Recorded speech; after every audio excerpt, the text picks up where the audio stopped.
Welcome, curious minds, to another deep dive. Today, we're cutting through the noise, really trying to understand some significant developments in the ongoing conflict in Ukraine. We've compiled a fascinating, maybe sobering stack of sources that give us a critical look at recent military actions, strategic shifts. Our mission for you today, unpack these recent high-profile losses within the Russian military. We want to look at the impact of targeted strikes and, what these events tell us about how strategies are evolving on both sides. Yeah. It's a deep dive into intelligence, precision, and real-world consequences. Yeah, and what's fascinating here, I think, is how these individual events, they might seem isolated at first glance, but when you connect them, when you look at the bigger picture, they actually reveal a pretty coherent strategic pattern. We're looking at events that have sent, significant ripples through Russia's command structure, and the implications for their ongoing operations are quite profound. Okay, let's unpack this then. We'll be drawing from reports by Daily Express US, Newsweek, The Economic Times, plus insights from channels like The Military Show and The Russian Dude, and Wikipedia's timeline for that crucial historical context. It's quite a mix.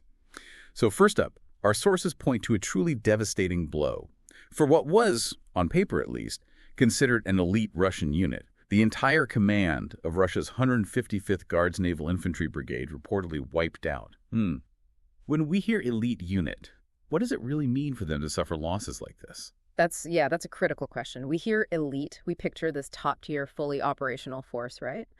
But the Institute for the Study of War, ISW, they've asserted this particular brigade has undergone repeated reconstitution, which basically means it's been rebuilt. New personnel, often less experienced, cobbled together at least 8 times in just over 3 years. 8 times. 8 times. It really highlights a severe attrition it's faced. So despite that elite label, some sources even say it's essentially served as, cannon fodder. Right. And here's what gets really telling. A clearly livid Russian military blogger, he lamented in a social media video, said the brigade's entire command was annihilated by a HIMARS strike. That's the high-mobility artillery rocket system from the U.S., right? Super precise. Exactly. GPS-guided, very effective. And this blogger, he specifically blamed failing electronic warfare systems, expressed real frustration over these alleged shortcomings. What's the significance if those systems fail? Oh, they're absolutely crucial. Electronic warfare, or EW, it's the tech you use to jam enemy comms, mess with their drones, protect your own forces from guided weapons. If your EW fails, you're essentially blind and deaf. Makes you a sitting duck for something like HIMARS. A sitting duck, okay. And if we connect this to the bigger picture, this unit, the 155th, it has a history of just intense, costly combat. Think about the siege of Vuhledar. Spring 2023. Reports of casualties reaching up to 300 Marines per day. 300 a day. Per day. I mean, one surviving Marine even told the 7x7 regional news outlet. He said only 8 soldiers remained in his assault company. He actually wished he'd been taken prisoner rather than keep fighting.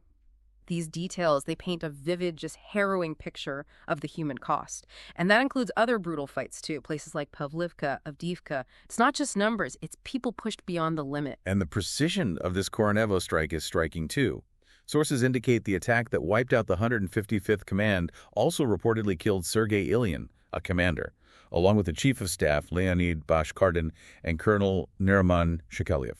Significant leadership losses in one go. Right at the core. A direct hit on the operational nerve center. So, as if decimating the 155th Command wasn't enough of a blow, our sources point to another loss, even higher profile, sends a different kind of message.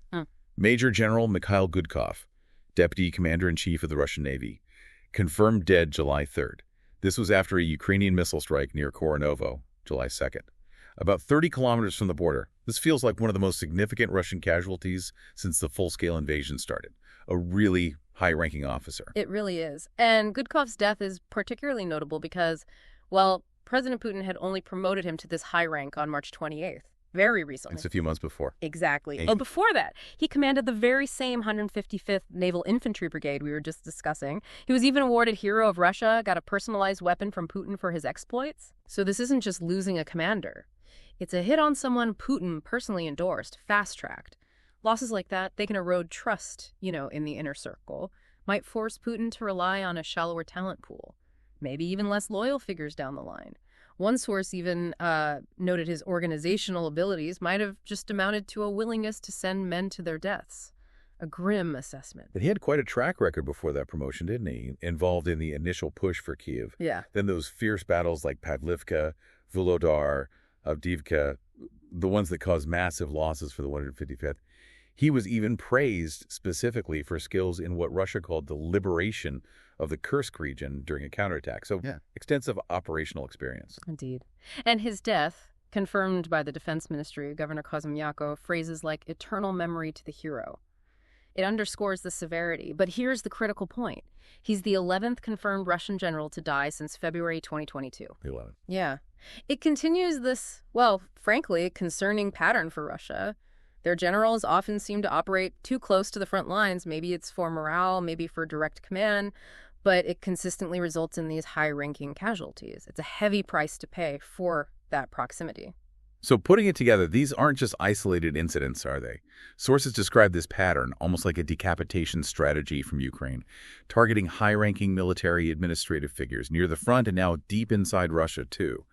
Why is this kind of strategy so challenging for Russia to deal with? Well, a decapitation strategy is incredibly tough to counter. You're aiming to sever the head of the snake, basically. It disrupts command and control, creates uncertainty, fear among the leadership, forces them to rethink operational security constantly. Right.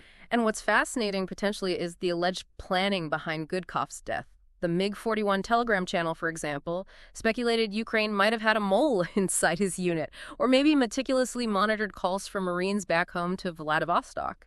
Sophisticated stuff. Yeah. It suggests really sophisticated intelligence gathering, operational reach. It's not just hitting a base randomly. They're aiming for specific high-value individuals. And like you said, it's not just commanders near the front anymore.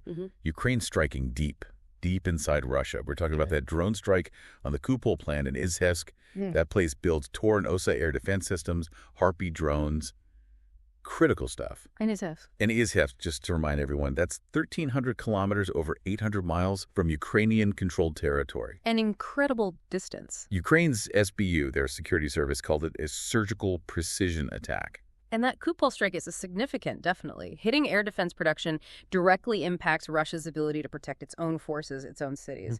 So it raises that question, what's the broader message Ukraine is sending with these long-range strikes? They also hit the Aneria factory in Lipetsk Oblast. That place makes components for missiles, drones, apparently crucial batteries for Iskander missiles, cruise missiles, and maybe even Boulder.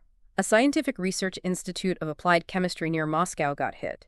These strikes show Ukraine's growing long-range capability, no doubt, and a clear intent to disrupt Russia's military-industrial complex far from any battlefield. It tells Russia, basically, your rear areas, not as safe as you thought. And beyond the battlefield commanders and factories, we've seen other high-profile deaths fitting this pattern. Lieutenant General Igor Kirilov, head of Russia's Chemical, Biological, Radiological Weapons Unit, killed by a scooter bomb December 2024. Ukraine's SBU claimed that one publicly. Then Yaroslav Moskalik, deputy head of the main operational directorate of the General Staff, killed in a car explosion near Moscow, April 2025. And reports also mention Umkanov Buvesar, a platoon commander of the Akhmat Special Forces, known as Tarzan, accused of war crimes, killed in the Kursk border region, April 2025. Right. So serious hits across different branches, different roles, leadership, logistics, even figures notorious for alleged atrocities. It shows a wide net for these high-value targets. So we've listed some really impactful blows here. What does this all mean for the broader conflict right now?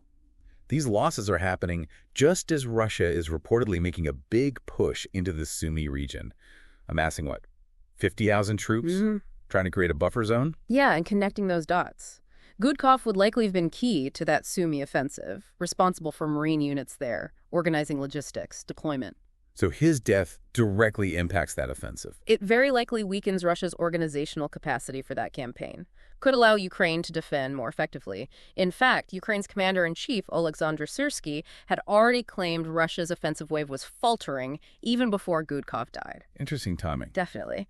So while Russia has made some, maybe minor advances in Sumy, losing a key organizer like Gudkov that could really impact their long-term effectiveness, especially coordinating complex assaults. It's not just losing a general, it's losing a critical piece of that operational puzzle. And all this is happening alongside some complex geopolitical moves, too, isn't it? There was that recent phone call, U.S. President Trump and Putin trying to restart peace talks, reportedly didn't go well. Mm. Putin's condition for peace, his root causes. Some analysts interpret that as basically wanting Ukraine to become a subservient vassal state, a return to a Soviet-era status. Which raises another important question, doesn't it? Could Ukraine's strike on Gudkov also be seen as a message? A powerful message to Russia, basically saying, we can hit your top commanders, even the newly promoted ones, and we will not become a vassal state. A statement of defiance. Potentially. And the timing also aligns with recent Russian missile strikes on Ukrainian cities like Odessa, Poltava. Some sources are suggesting a possible revenge angle in Ukraine's strategy, almost like if Putin is hell-bent on killing Ukraine's civilians, as one source put it, then Ukraine responds by taking out his key generals. A direct, high-stakes quid pro quo. Wow. And then there's the backdrop of the U.S. aid situation. The Trump administration recently halted shipments of Patriot air defense systems to Ukraine, cited concerns about U.S. stockpiles, not diplomatic pressure, apparently. Right, a practical concern driving the halt. But that was seen as a blow to Ukrainian morale. So the Gudkov strike, carried out with U.S.-provided HIMARS, it serves as a well-timed boost for Ukraine, and, maybe crucially, a demonstration of how effective U.S. weapons are in their hands. Exactly. It showcases that the aid they do receive has a tangible high-impact effect. Could potentially encourage the U.S. to reevaluate, maybe resume shipments. So what we've really explored today is this dynamic, brutal phase of the conflict, defined by these targeted strikes, hitting high-value assets, personnel. It's like a high-stakes chess match, played with precision weapons and intelligence. Absolutely. The continuous attrition of Russia's command structure, combined with Ukraine's demonstrated ability to strike deep or pick off key figures right after a promotion, it suggests a rapidly shifting landscape where no area, no rank seems entirely safe from the reach of modern warfare and sophisticated intelligence gathering. It really leaves you wondering, doesn't it? As both sides keep adapting their strategies, what's the next ripple effect from these high-stakes, behind-the-lines operations? And how will the ongoing struggles over military aid, the diplomatic maneuvering, how will all that influence these critical battlefield developments in the months ahead? And maybe something for you, the listener, to consider. If these targeted strikes keep impacting leadership, keep hitting logistics, how might that fundamentally change our conventional understanding of frontline warfare? Could we see the battle pushed further and further behind the lines in the years to come? It's a profound question about the future of conflict.